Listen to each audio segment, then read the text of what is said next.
All right. Apparently we are live, so let's see if that's really the case. Anyway, yeah, it looks like it clearly. I mean, with all the technology and stuff.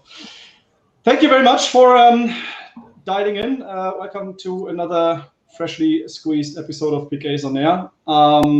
It's Tuesday. It's 4, at least in Germany. Not so much for our guests over in the States, but we get to that in a second.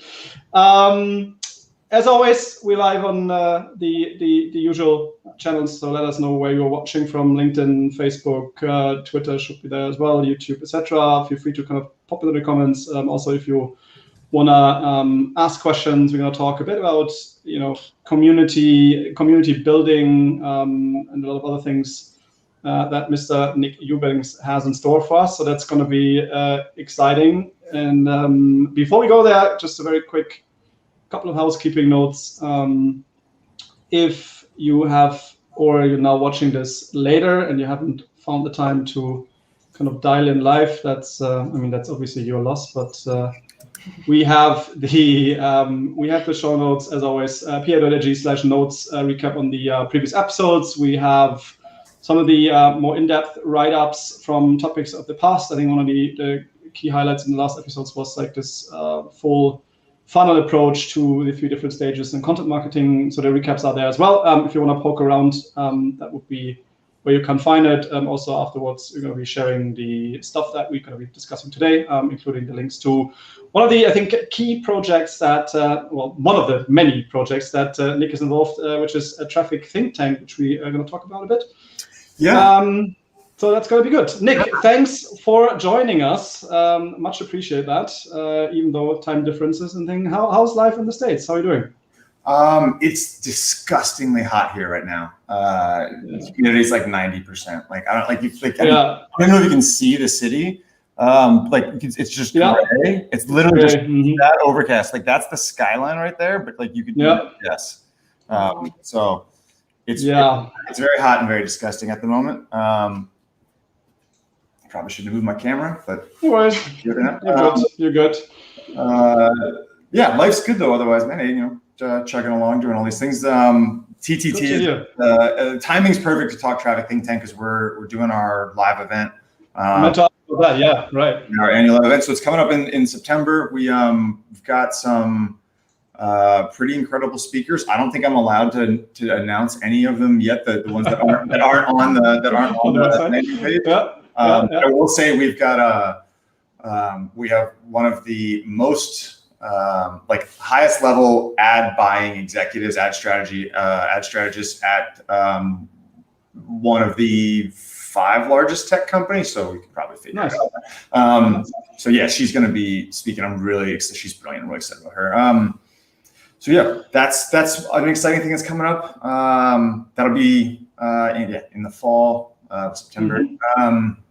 And then what else do we got? Other thing that's worth mentioning too there, it's funny if you zoom out and you look at all the ecosystems. So one of my partners at Traffic Think Tank is Matt Barbie, who is the VP of acquisition for HubSpot. HubSpot bought The Hustle, which was this email list created by Sam Parr that he grew to like 1.5 million, business influenced subscribers over COVID. Sold it for $27 million to HubSpot. And then not too long after, Traffic Think Tank started to put out a newsletter every week too called Rich Snippets, and just lots of trends to follow very easily here. So, but we look at we try to pull together like all the best sort of conversations and pieces of information from the search industry each week in that free newsletter. So that's something worth checking out. That's brand new. That'll be an interesting experiment. Man. I don't know. Is there anything? So it's going well. It seems. I mean, that's good to hear. At least. I mean, I was gonna say. It's TTT is weird because it was this little experiment in 2017 of like 30 people, and then 2018, moved it to Slack, and it was only 100 people for the first 3 months, and then it was only I recall. For the first like almost 9 or 10 months, and then it wasn't open. Now it's open. Anybody who wants to join can join, but we really slowly stepped into what that community was going to be like to make sure that the signal to noise ratio wasn't too crazy. I feel like if you've been in any of the big Slack communities or any of the Facebook groups, they can just be overwhelming. Yeah, it's absolutely too much, right? I think that's and it's also not really focused, which from what I saw is, I think one of the things that really stood out to me when you guys started out is that, I mean, you didn't leave it just to kind of, you know, set up this community, but like spend also a lot of time. And I think you still do, right? I'm not sure. I'm not following in every detail, but I think you are still very much involved into some of the like content pieces that you guys are putting out, right? So I think that really stood out to me in the past, that you like actively really contributed, like, you know, jumped into some of the conversations that were happening. So was that part of the idea all along, to just kind of maintain a level of quality, or did that just happen because you tend to enjoy SEO as much as I do? The intentions to like sort of ruthlessly moderate were put in place very early. So aside from, and I can't take any of the credit. Essentially, like all of the lessons that I've ever learned in how to build or structure or try to manage a true community have come from Alex Hillman. Most people don't recognize that name in the SEO world because he's a big name in the co-working world. He's the founder of a co-working space here in Philadelphia called Indie Hall that's made for independent like contractors and freelancers. It's actually where From the Future was founded, literally in Indie Hall. That was our office for the first year and a half that it was in existence. But he really understands the community dynamics, and he's the one who taught me the phrase, you need to build the club before the clubhouse. So like it's the people that you need to build. The people will establish the culture and sort of set the rules and create the dynamics that can potentially actually support a thriving community.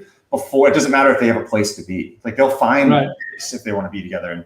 And that was one of the things me and you were chatting about a little bit before we came on here that was interesting is I don't think most of the SEO community realized how much live events were sort of propping us all up. Like like, you know, we met at a deep crawl event in New York, and then years ago.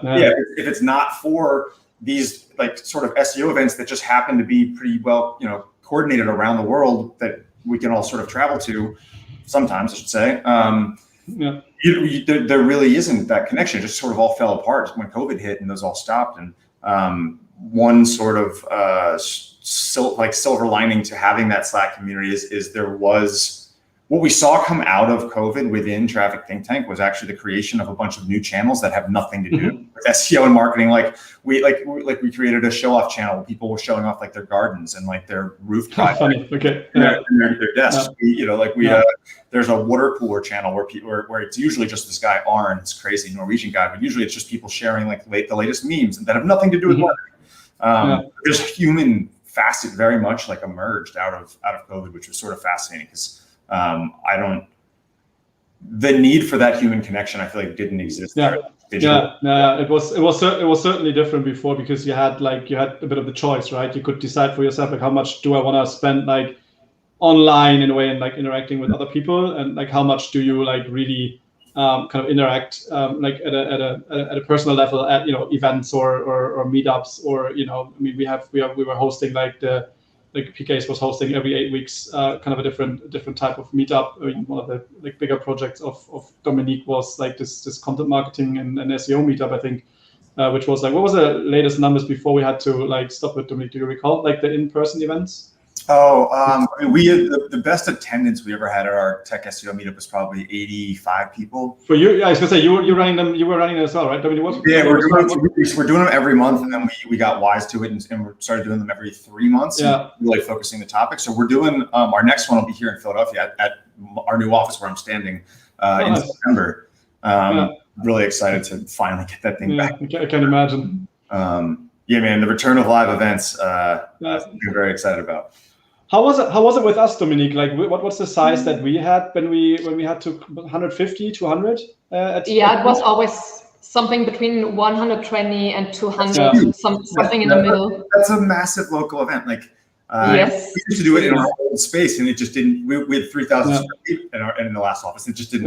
It didn't work. Yeah, I mean, that was one of the really beautiful things of like when we moved into the new office location where we had like your new giant building. That one, yeah, that one. Yeah, so I think I equally I was just having that kind of conversation internally because we sometimes we kind of finally now starting to do some of the restrictions and.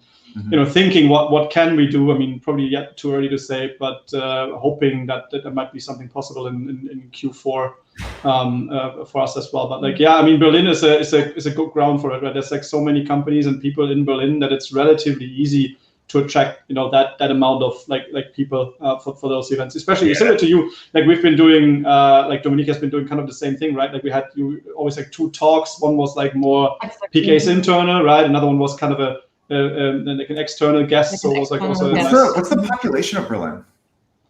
Oh, you asked me. Dominique, you're from Berlin, population. Yeah? It's 3.5 million. So so you guys have 2 million more people in Berlin than we have in Philadelphia. Okay. So you're more than twice the size.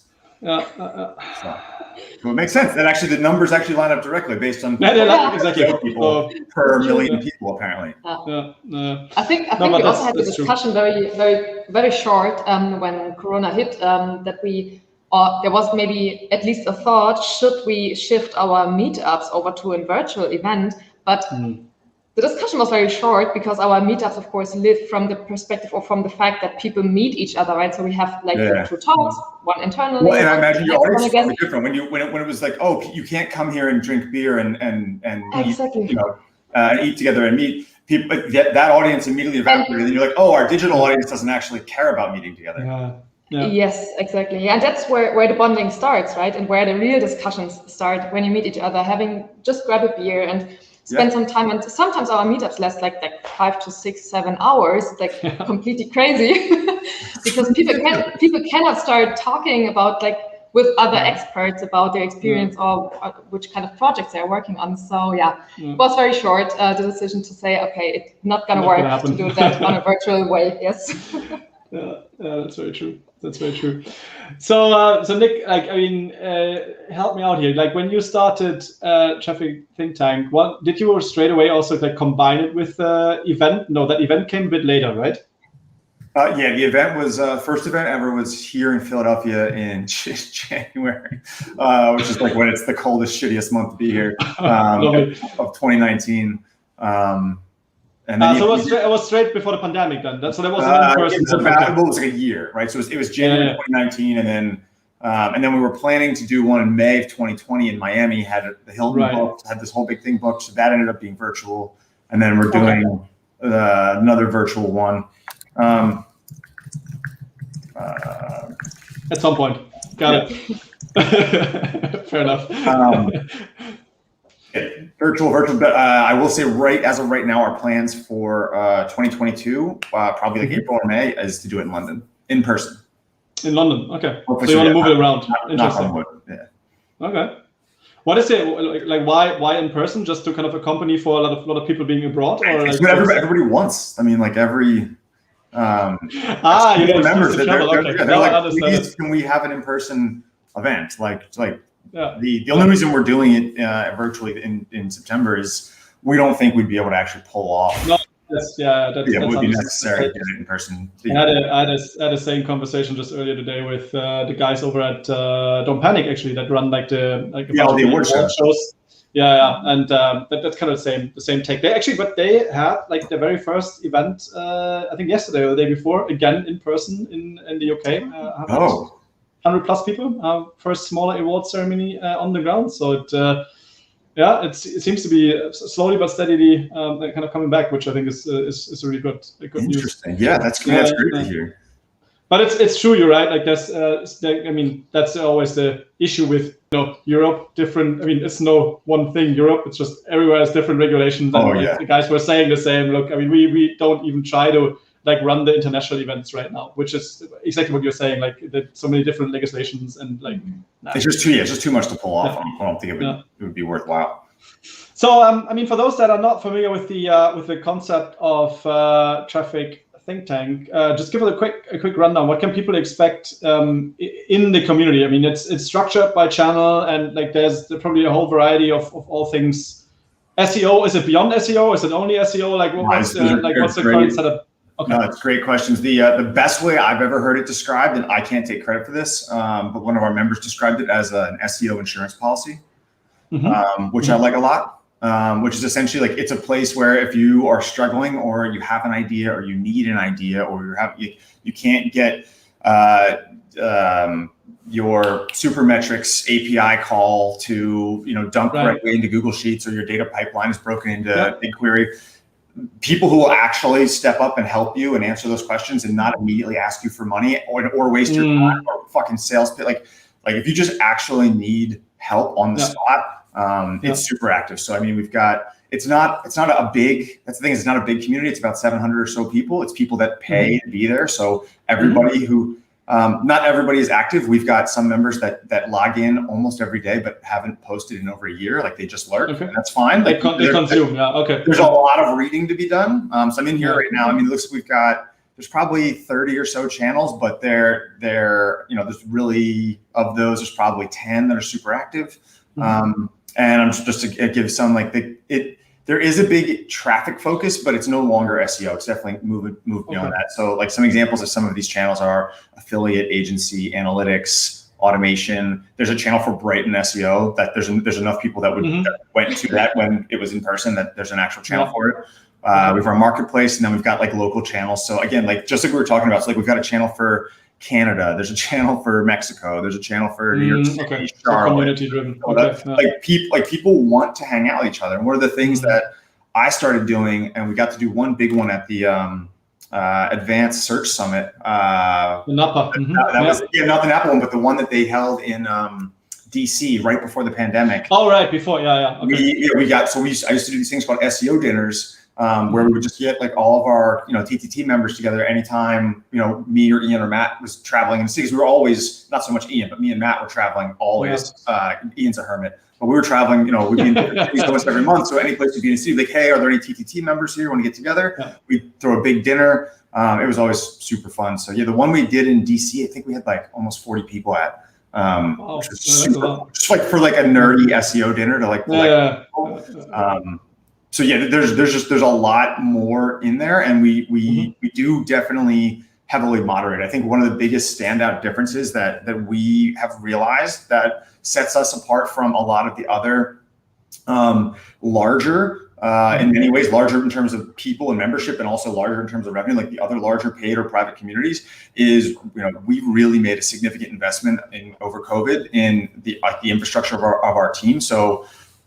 For the past 3 years, we've had a community manager, but over COVID, we brought on a head of content programming. We brought on, we now have 3 or 4 different external experts that we're hiring and paying to create content based on our internal polling and what our members want and sort of where the content roadmap is within the academy itself. But we've gotten the academy content complete because it started as just a mishmash shit show. Like there was no rhyme or reason. It was like, I was like, oh, I could do a webinar in keyword research, and I would do I could learn how to do content audit. And like, there was no structure to courses. And what I have come to realize, unfortunately, is an unfortunate truth about myself, which is I'm terrible at teaching. I can learn and I can translate ideas, but like, I'm not patient. I don't break ideas down into their simplest chunks. Like I'm more than happy for people to ask me questions and explain. Like I don't get frustrated by explaining, but like I need the questions to be asked. I just suck at teaching. I think that's the main point.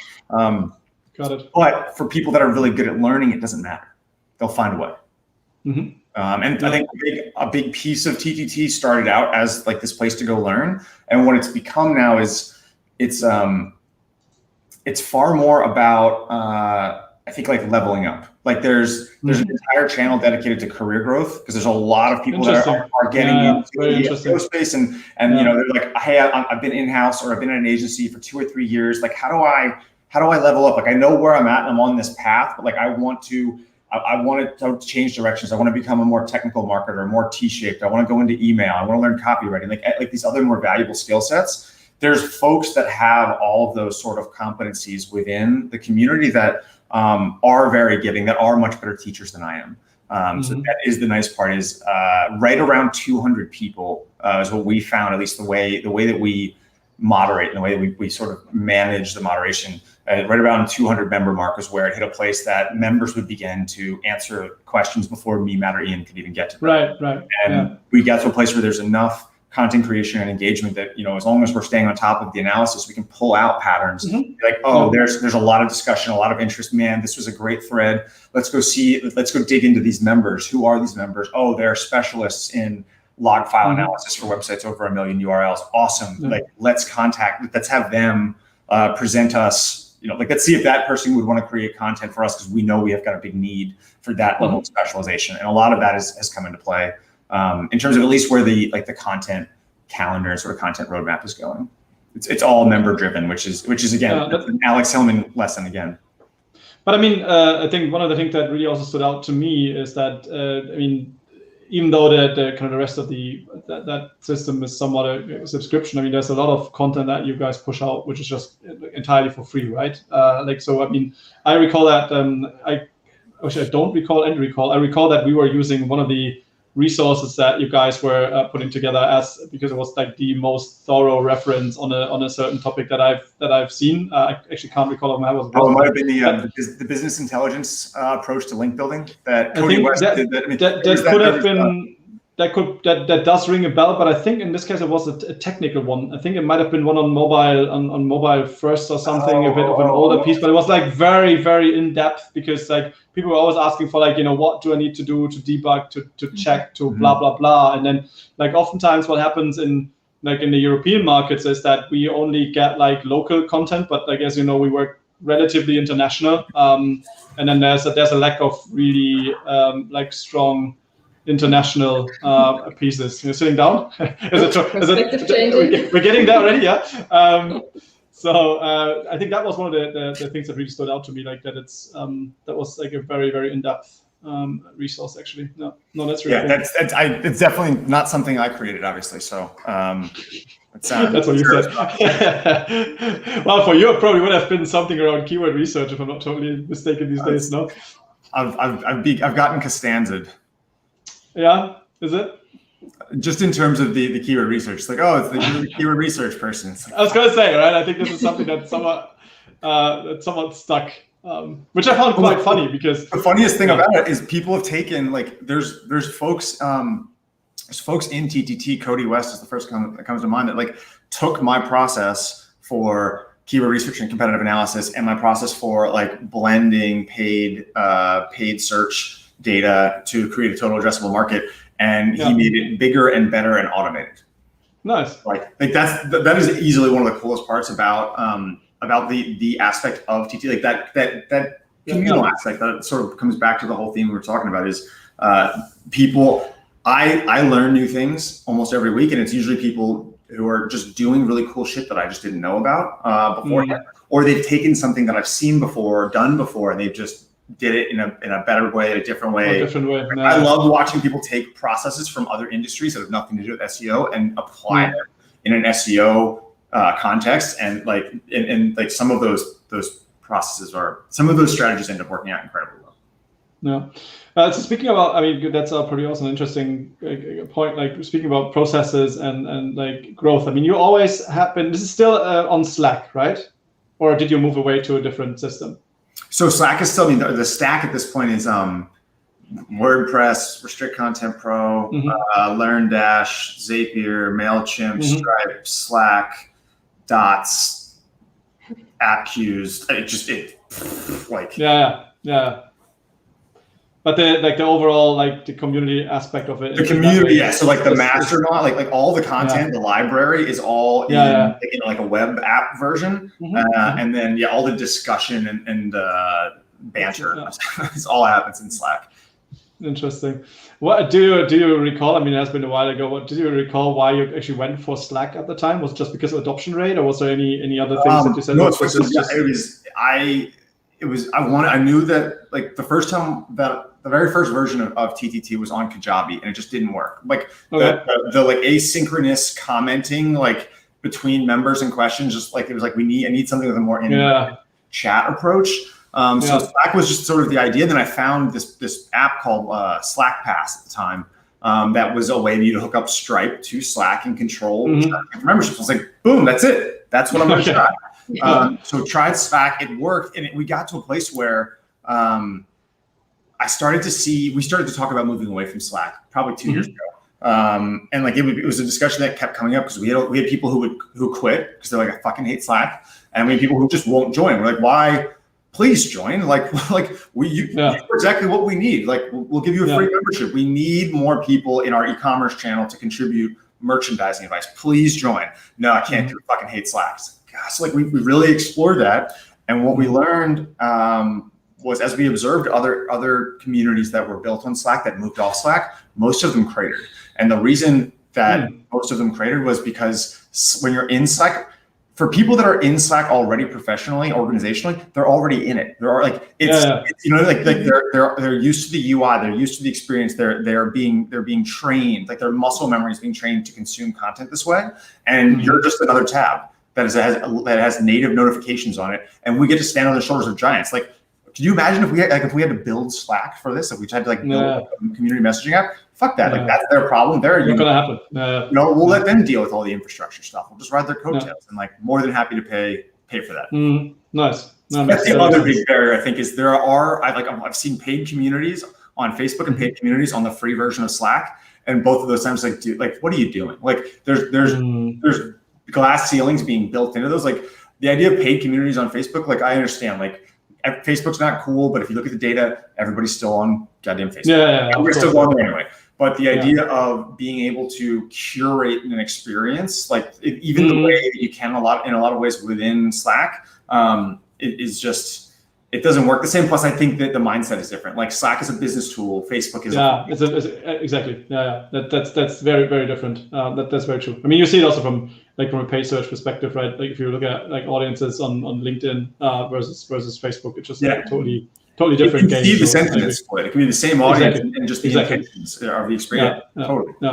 That makes sense. That's an interesting take because it's like I'm a bit of the same. It's interesting in a way because we're not on Slack. We are in a way because we have some of our dear clients obviously decided to go for Slack, and then as an agency, what can you do except for to integrate? So of course, we are using Slack, but I personally am not a Slack person at all. Like I try to kind of block out as much disturbance as I possibly can. So I think that's why I was kind of asking the question, what's the entry barrier? But that makes total sense what you're saying. I mean, there's a very strong a big baseline already there. Well, any opportunity I have to watch other companies fail, so I don't have to.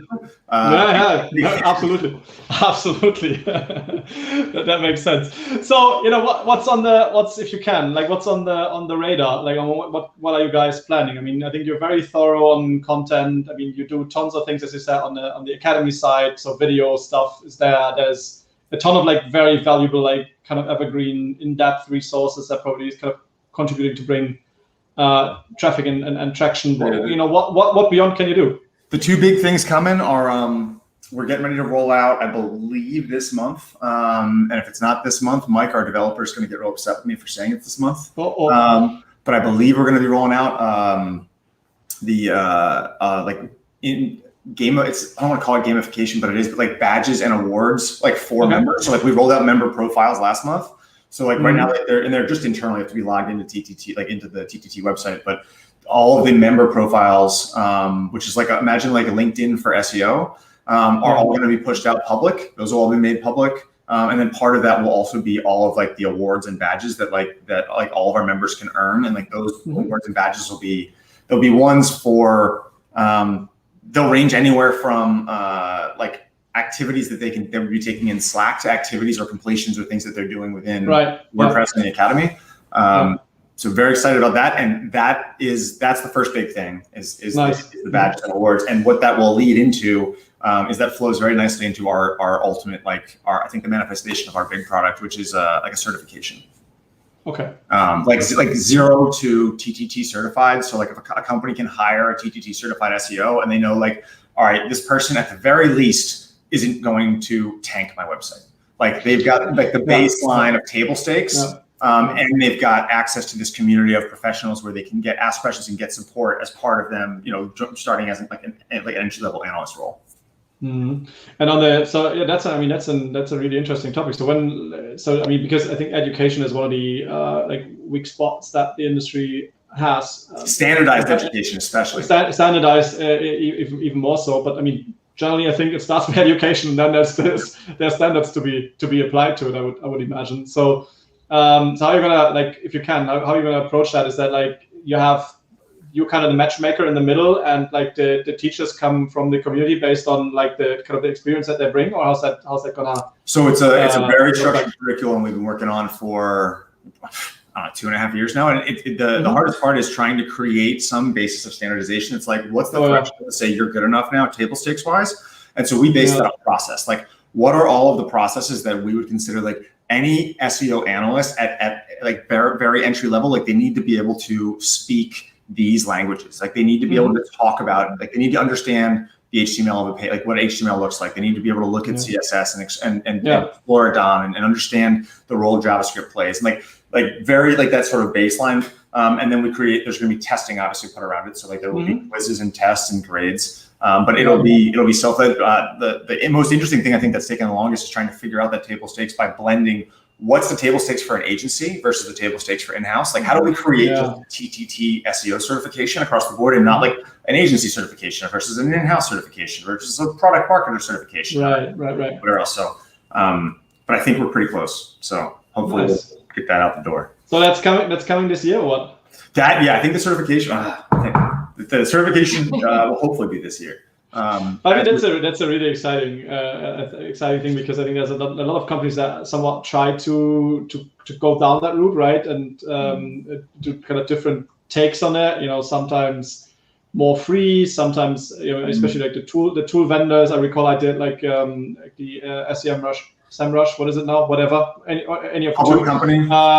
Public company-ish kind of academy 3 years ago, which they put already at that time a ton of effort into really high quality production. But then again, you have this issue that obviously stuff becomes at some point outdated, which is also a huge thing to kind of you can't just create with any of this exactly the content that's based on a digital medium where there's constant evolution.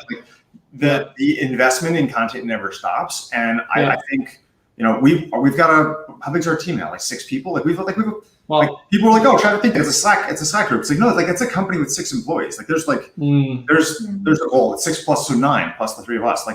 It's a fucking real company. And that's I think that's a big part of it, is that if the people that are in there that make the investment to spend their time, that I think get a lot of value out of it.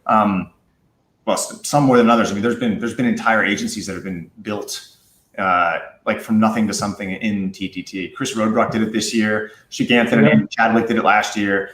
There's people are just literally using it to just create leads and just create a revenue source for themselves. Nice.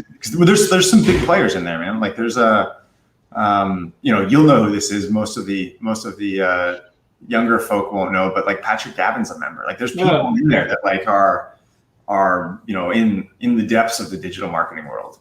I mean, it gives you also access to those people, which is I think what people oftentimes underestimate, is how much worth the network is that you build over the years. I mean, it started over 20 years ago with this nonsense, and I think it's just the value of that you can hardly measure, and I think bringing that into somewhat a bit more kind of structured way, right?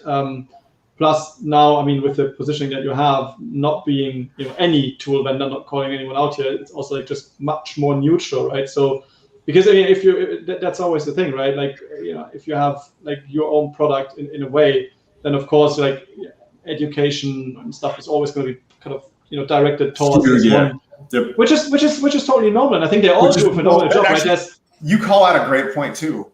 So we don't accept any sponsorship, any paid posts, any paid contributions, nothing whatsoever. Yeah. And the main reason is because we have to be tool agnostic. The moment we're not tool agnostic, you're lost. We're the enemy. Yeah, but there's no trust. Yeah, which is that's what I meant to say, right? There's tons of great content, like the guys on Content King push out like a lot. I mean, equally, they're fantastic. They're all their team's incredible. Yep, insane, right? Sidebulb does a killer job. Like the guys from Streaming Frog are like super active, so they all do that, right? You know, some more, some less. In Germany, the guys over at Right do like a ton of stuff. Yeah, for Marcus is a beast. Marcus, their whole team, absolutely. Yeah, and you know. This is great, but you're right. Like it's and that's what I'm trying to say. Like it's always a bit more like, you know, biased in a way than it would be. It has to be, even if they tried to make it not so. Just inherently by being the tool itself, you can't help it. I mean, Ahrefs is not going to write a how to do keyword research post and use SEMrush. That would be fun, though. There would be some interest. There are some interesting conversations. I'm sure you're familiar with them. That just back and forth between the two vendors gets. If you're from afar, it's really quite entertaining, I have to say. But I bet it's not true for everyone being involved. So it's definitely entertaining. That much I can promise. Yeah, that's true. I mean, cool. This I think is a fantastic overview. I find it really fascinating because I think, as I said earlier, like you know, there's nothing comparable that we have, to my knowledge. You know, that's obviously always the kind of caveat, but like to my knowledge, that's even come close to what you guys are doing in anywhere in Europe, which is I think another good point that you made. Like there's a need not only for education. There's just a need for, you know, some certain level of quality assessment. Just to play I mean, even if you just need like to test eyeballs on things, or it's amazing. And it's not a promotion hub, but like people. If you're an active member in the community, you jump in there for maybe an hour a week and you do something like for yourself or your company, or like, you know, you've launched a new campaign or new product, and you go and you just go. You're not asking for promotion. You're not shilling. It's just, hey, look at this thing I built that I'm really proud of. The community that like you'll get this big response. You'll get support. Like it's really cool. That aspect has been truly amazing. It's like so on that same tip is like agencies that have been built. From TTT, there's also like we've had one marriage. I think over a dozen companies started, like with partners that we met. Like it's really, there is just an ecosystem, right? It's you know, there are some incredible people in this industry that don't just want to see the world burn and don't want to just steal other people's content and be able to tell. Happens more than you think, but yeah, no, I agree. Very true. Speaking of ecosystems and changing ecosystems, maybe we can do like a very quick detour. We have a couple of more minutes because another of those big ecosystems, which more becomes a destination than a distributor these days, I would say, a trend I think that we have been discussing about in the last years, being Google.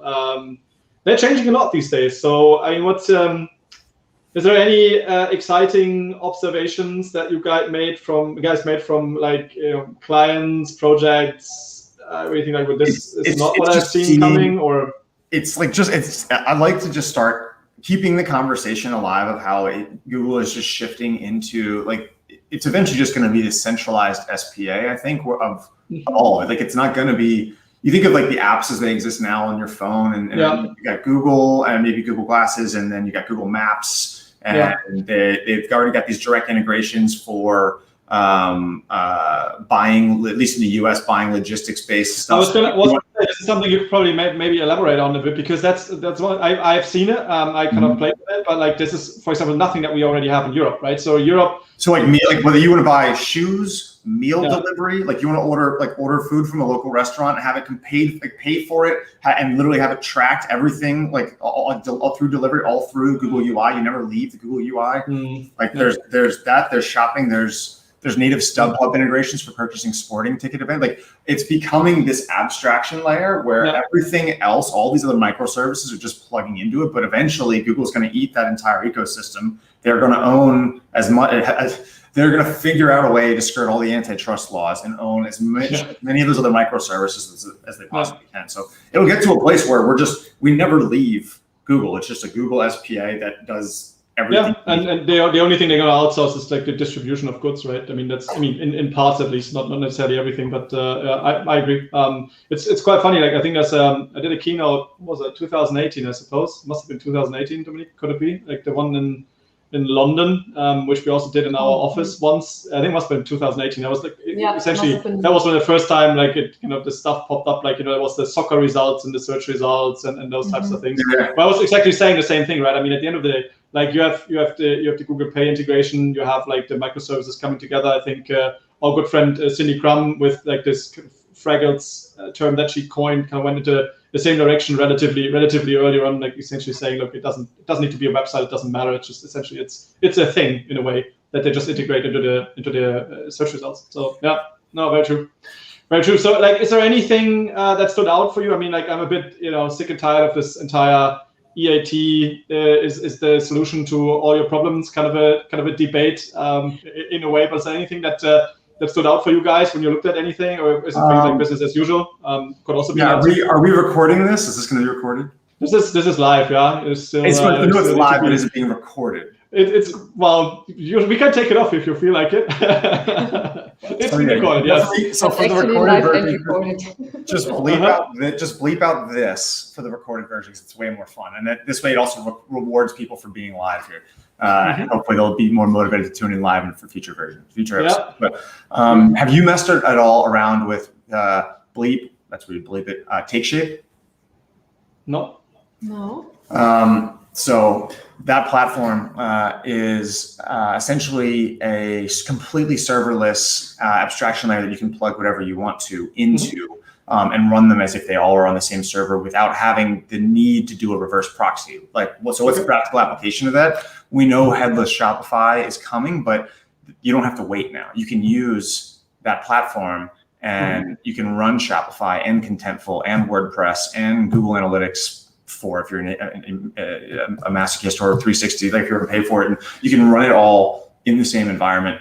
And the beautiful part about these types of like being able to run not just headless, but being able to run serverless is rendering the entire front end of your site as static pages becomes suddenly just like, oh, we can just render like next.js or Gatsby, and that makes.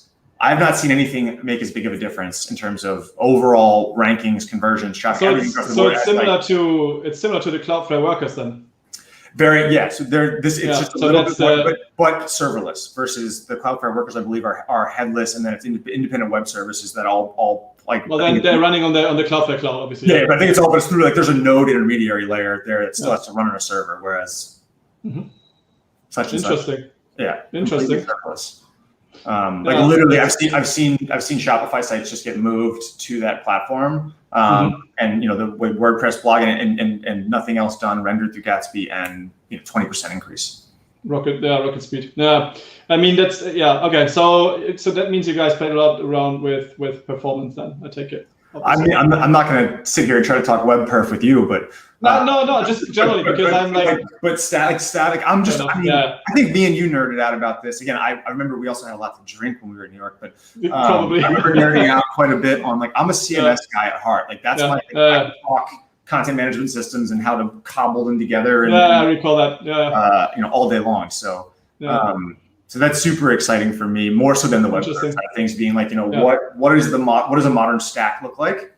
And the experience for rendering static pages, like if you go to tradeschool.com, we have that all rendering through Gatsby. But if you look at the blog, funny enough, is Ghost, but with the Ghost running separately through a separate rendering engine. So you've got Ghost rendering through Gatsby on the front end on the blog, which is like fucking instantaneous. And then if you go to the product site, that's all static pages being rendered, but that's through next.js. But like that, that's the stuff that I think is way more fun. Certainly is. I mean, on the other hand, I'm not sure what your experience is on the agency side. Like, I mean, there's these and those kind of clients where you can do those. For some, there's nothing like going into an enterprise and exactly. And the client's just like, this is what it is and this is how it has to be.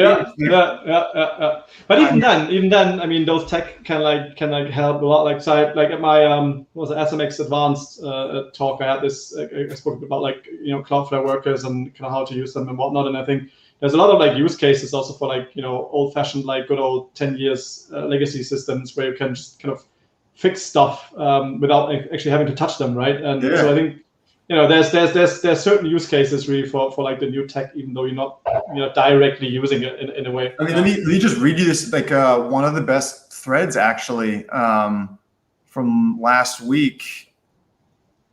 Where did you go? Here it is. Was literally like how to get it. Like if you want to get a 90+ score on Core Web Vitals in a few minutes, but like with a straightforward, it's the correct implementation.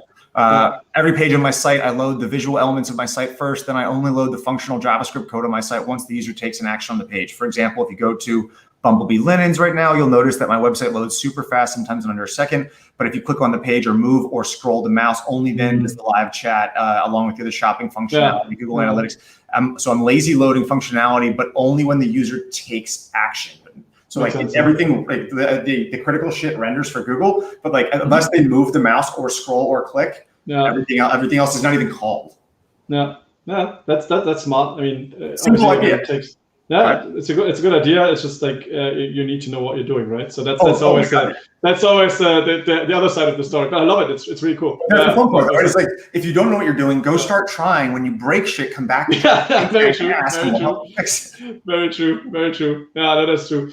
Yeah, like, I mean, we kind of we felt also like from looking at some of the kind of shifts and changes in Europe that it wasn't really spectacular. I mean, the June one, so the one before, like there was literally almost no impact whatsoever. It was just tiny changes and stuff there. So I think it's also like we had an entire episode on that like the other week, but like there was not really any significance and like the impact. And then now with the one that they rolled out, I think I don't know. Yet again, like I felt okay.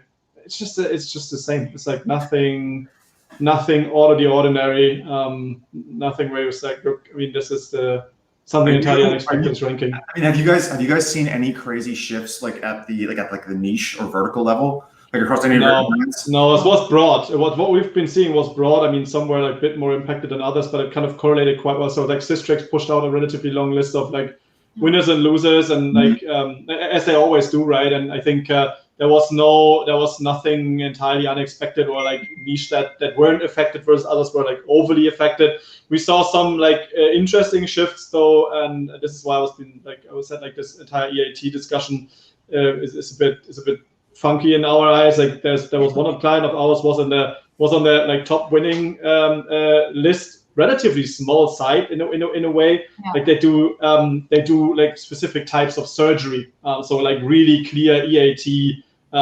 pharmaceutical content, and it's not that we have done anything like majorly different in comparison to what you would have done in terms of content production or anything. So this is why I'm thinking like it's, I mean, yes, there might be this, and there certainly is like a factor of authority and whatnot in play, but it's not that it's like it's new. It's like it's still the same.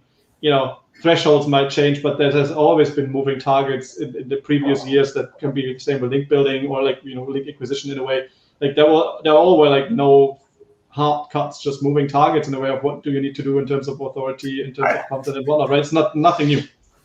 Yeah, nothing. No, I was just gonna say that.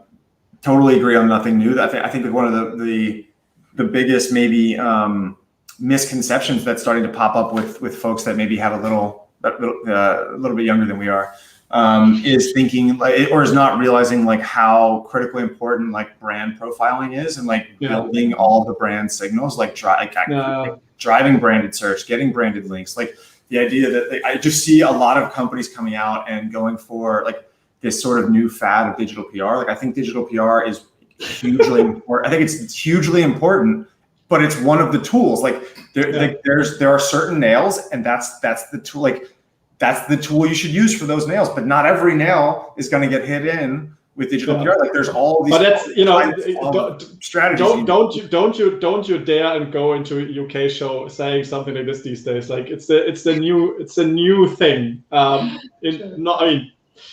Yeah, I say that with a grin, but I find it really interesting. I have a handful of clients that do digital PR, and I think they do fucking tremendous work. That's why I work with them.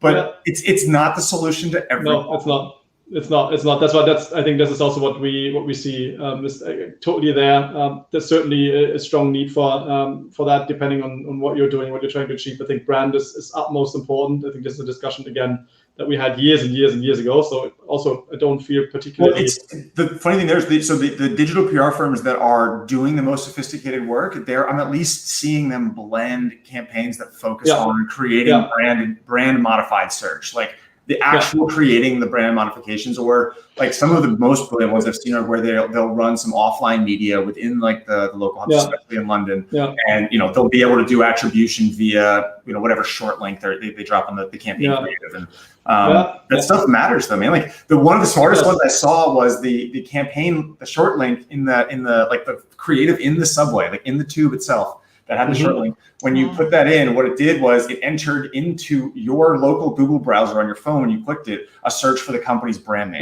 So they fired a brand search. Like literally, it was like, so smart. It's just it's slick stuff like that, man. Like it's that's good. You have the right creative people at the head of these companies, and you'll see bullshit.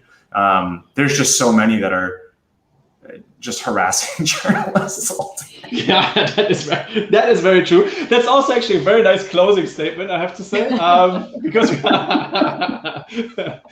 we're already at the hour. I mean, time is usually flying when you're having fun. So I think I just take the chance and the opportunity, Nick, to say a big thank you for taking the time. Much appreciated. I think there's some really cool bits and pieces in here. I hope that some more people, even though that wasn't the goal, like kind of realize the value of communities in general, because I think this is certainly education, knowledge sharing, and a transparent way of doing that. Having this peer review process, especially in SEO, where we kind of all work against a multitude of like unknowns and black boxes and whatnot, is super important. So I find it really cool that you guys put in like so much time and effort into it. So again, thanks for taking the time to join us. No, thanks so much, man. People. The only thing I would say is people should definitely go. Anybody's really curious about TTT but not ready to make the investment yet. Sign up for Rich Snippets, the newsletter, which is free. I promise you'll like it anyway if you give any shits about SEO. But we're also giving away a whole bunch of TTT subs, just as a way to like help promote the newsletter, get it out there. It's a newer thing. So we're going to do a thing for like the next few weeks. We'll be giving away like 6 and 12 month subscriptions to TTT every week. Very cool. Yeah, we're gonna link it in the recap so that you guys know where to go and how to find it. With that, we call it a day for today. And I think Tony, we're gonna be back next week, right? Is that correct? Next I think we have one more, and then we're going for the well-deserved summer break. So summer break, yes. Looking forward to seeing you all back next week, Tuesday, 4 p.m. With that, we're over out. Cheers. Bye bye. See you next week. Bye bye.